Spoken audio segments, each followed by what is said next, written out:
Saudara-saudariku terkasih, selamat pagi berkah dalam. Sudah kita memberi senyum hari ini, Minggu 6 Maret 2022, hari Minggu Prapaskah pertama. Salam pertobatan untuk kita semua. Kita awali permenungan kita hari ini dengan tanda kemenangan Kristus. Dalam nama Bapa dan Putra dan Roh Kudus. Amin. Permenungan kita diambil dari Injil Lukas bab 4 ayat 1 sampai 13. Saudaraku terkasih, selama kita masih hidup atau selama Tuhan masih memberikan nafas untuk kita, selalu ada saja cobaan-cobaan, godaan-godaan yang akan kita lewati. Cobaan itu selalu ada, bahkan sudah muncul sejak zaman Adam. Adam mengalami cobaan iblis dan Adam gagal dan jatuh dalam dosa. Tapi cobaan itu terus-menerus terjadi. Tidak hanya berhenti pada saat Adam, bahkan sampai zaman Yesus dan sekarang ini. Kita juga mengalami banyak cobaan-cobaan, godaan-godaan dalam kehidupan kita.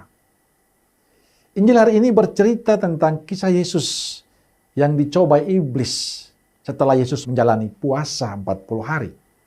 Cobaan itu tidak hanya sekali, tapi terjadi beberapa kali. Pertama, iblis berkata kepada Yesus, "Jika engkau anak Allah, suruhlah batu itu menjadi roti." Jawaban Yesus menarik. Ada tertulis, manusia hidup bukan dari roti saja. Apa yang mau katakan oleh Yesus? Dengan tegas Yesus mengatakan pada kita bahwa manusia ini hidup karena kebaikan Allah.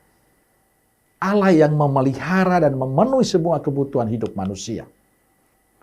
Yang kedua, kemudian iblis membawa Yesus ke suatu tempat yang tinggi. Dalam sekejap mata ia memperlihatkan pada Yesus semua kerajaan dunia akan diberikan pada Yesus asalkan menyembah Dia. Bagi saya cobaan ini merupakan tawaran akan kekuasaan. Namun tawaran itu tidak gratis karena iblis menawarkan imbalan Yesus menyembah Dia. Dan tawaran ini ditolak oleh Yesus. Tegas Yesus mengatakan bahwa hanya Allah sajalah yang patut disembah. Ketiga, iblis membawa Yesus ke Yerusalem dan menempatkan Dia di atas bubungan bait Allah, lalu berkata kepadanya, "Jika engkau anak Allah, jatuhkanlah dirimu dari sini ke bawah, sebab ada tertulis mengenai engkau, Allah akan memerintahkan malaikat-malaikatnya untuk melindungi engkau." Godaan ini juga tidak mempan bagi Yesus. Karena Yesus tidak pernah ragu akan perlindungan Bapaknya. Semua godaan dapat dilewati dengan Yesus. Menarik saudaraku terkasih. Godaan-godaan, cobaan-cobaan dari iblis tidak mempan bagi Yesus. Mengapa Yesus bisa menghadapi itu semua? Mengapa Yesus tidak tergoda dengan semua tawaran iblis? Padahal semuanya menarik. Karena Yesus selalu mengikuti tuntunan Allah. Kemanapun Allah mengarahkan Dia pergi. Dan Yesus menjalani itu semua. Yesus selalu taat pada Bapaknya. Ia selalu setia dan percaya pada rencana dan kehendak Bapaknya. Saudaraku terkasih, kita juga akan mengalami banyak godaan dan cobaan dalam hidup kita. Apakah dalam menghadapi segala cobaan kita bisa lewati dengan baik ataukah tidak? Banyak yang mengatakan bahwa sering banyak gagal. Kita jatuh dalam cobaan-cobaan itu. Mengapa kita bisa jatuh? Karena kita lupa akan peran Tuhan dalam kehidupan kita. Karena kita kurang setia pada Allah. Karena kita menjauhkan diri dari Allah dan mengandalkan kemampuan diri. Karena kita tertutup hati untuk tuntunan Allah.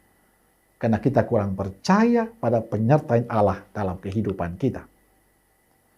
Saudaraku terkasih, Yesus bisa melewati semua cobaan, semua godaan dengan baik dan Ia menang. Karena Yesus selalu berjalan bersama Bapaknya. Karena Yesus selalu mengandalkan Bapaknya dalam setiap perutusannya. Sebagai manusia dan selama masih ada nafas kehidupan, yakinlah bahwa kita akan selalu menghadapi cobaan dan godaan dalam hidup.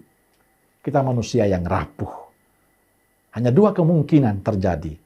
Kita jatuh dalam cobaan itu atau kita menang menghadapi cobaan itu. Hari ini Yesus memberi contoh untuk kita bahwa kita harus menang menghadapi cobaan dan godaan itu. Yesus ingin mengajak kita selalu menang menghadapi tantangan hidup. Kuncinya satu, supaya kita menang adalah percaya penuh pada penyelenggaraan Yesus. Membuka hati, membiarkan hidup kita dituntun dan diarahkan oleh Yesus. Amin.